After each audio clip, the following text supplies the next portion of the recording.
অনেক সময় ঘরে কলা পাউরুটি থাকলে সেটা সহজে খাওয়া হয় না, এভাবে পড়ে থাকে। কলা আর পাউরুটি দিয়ে এভাবে পিঠা বানালে খেতে কিন্তু অসাধারণ লাগে। আমি যেভাবে বানিয়েছি সেটা আপনাদের সাথে শেয়ার করলাম। আমি এখানে 2 পিস পাউরুটি এবং 2 পিস কলা নিয়েছি, একটা ডিম নিয়েছি, হাফ কাপ ময়দা নিয়েছি,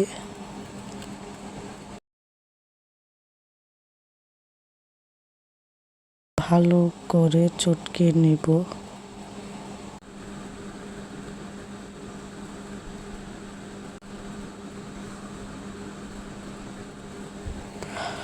পাউরুটিটা একটু ভিজিয়ে পানিগুলো ভালো করে চিপড়ে নিব, তারপর এগুলোকে ভালো করে মেখে নিব।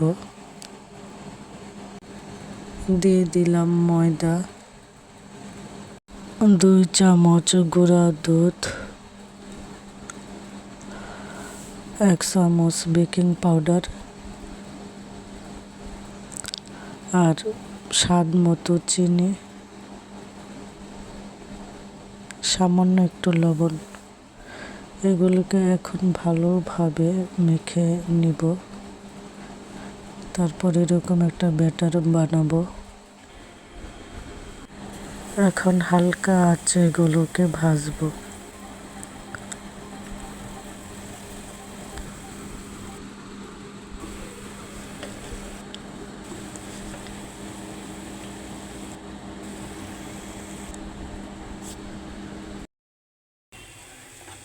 আরো একবার ভেজে নিব।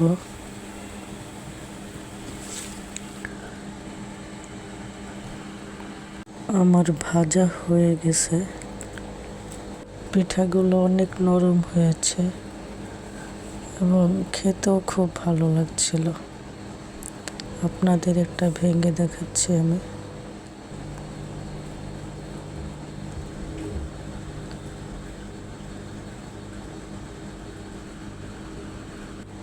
ভালো লাগলে এইভাবে বানিয়ে খেতে পারেন। সবাই ভালো থাকবেন। আল্লাহ হাফেজ।